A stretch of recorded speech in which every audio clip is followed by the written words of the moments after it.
og velkommen til den her video. I dag der skal jeg lave en video, der hedder ting, der er pisseirriterende ved drengen. Okay, og der er 6 ting, så lad os bare komme i gang. Første ting, at drengen altid skal hovere. Det er så irriterende, at drengen altid skal hovere. Nej, jeg er bedre end dig, nej, jeg er bedre end dig. Det er så irriterende. Kan de ikke bare leve deres liv normalt? Okay, siger jeg. Okay. Vi går videre til nummer 2. Nummer 2. At de bare tror, de kan gøre alt, hvad de vil med piger. For eksempel tage dem på numsen. Jeg er god bukser. Eller tage dem på brysterne. Det er sådan, at bare som om vi er deres egen del. Det er pisseirriterende, rent ud sagt. Fordi at det tror bare, de ejer os. Og det gør de slet ikke. Så lad os smutte videre til nummer 3. Nummer 3.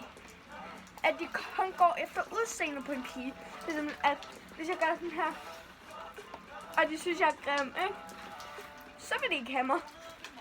Det er bare sådan lidt, okay, come on. Er jeg god nok, hvis det er udseende? Personligheden skal jo også tælle med. Undskyld, det regner. Skal jeg bare lige vide, at jeg står udenfor.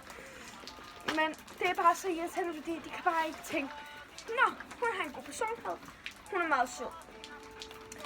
Så lad os bare smutte videre til 4, inden jeg går for dybt i det. Nummer 4. At de ikke mener, når de siger for eksempel til en pige, hej, jeg elsker dig. Og man bare sådan, ej, tak, hvor er du sød. Og bare sådan, bagefter går hen til en anden pige, jeg elsker dig. Ej, hvor er du sød. Altså sådan, hallo, de siger jo til alle, jeg elsker dig. Altså, kom on, sig det til en person, du elsker. Ikke til alle mulige. Du vil ikke elske så mange. Come on. Lev i nuet. Så lad os gå videre til 5. Nummer 5. At de tror, de er bedre end andre.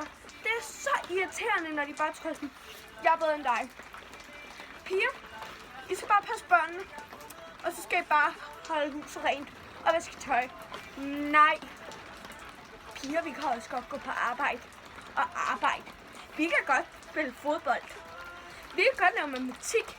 Vi kan godt få en uddannelse. Så prøv at tænke på, hvad piger også kan. Vi kan faktisk mere, end jeg tror, hvis I bare giver os lov. Så springer vi lige videre til nummer 6, inden jeg bliver for jord. Nummer 6. At de næsten altid kun går efter den samme slags pige. Det er næsten ligesom sådan 3'eren var det. Det er bare sådan, hallo.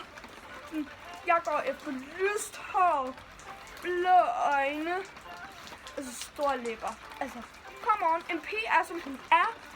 Og det skal du bare leve med. Altså, det er så irriterende. Der er kommet lige en 7 på. Så nummer 7 er der også. At de bare går rundt sådan. Der går en høj pige, hendes numse er lige i øjenhøjde på en dreng, ikke? Og det er det sådan. Hvor hun lækker. Det er bare så irriterende. Hallo, fint nok, altså. Det er fint nok, at gå og kigge på numserne. Ikke for eksempel en på min klasse. De gjorde sådan her på os, det der tegn, og så tog de også billeder og videoer på vores numser. Det var så irriterende, at de ikke bare kunne respektere, når det er deres egen del. Nu skal vi stoppe. Det er så irriterende. Det var så de ting, jeg havde. Jeg synes, der var pisseirriterende om drengen. I skal lige se vejret. Se. Det her er vejret. Fedt, ikke? Men jeg synes bare, vi skal slutte af for i dag. Vi ses. Hej.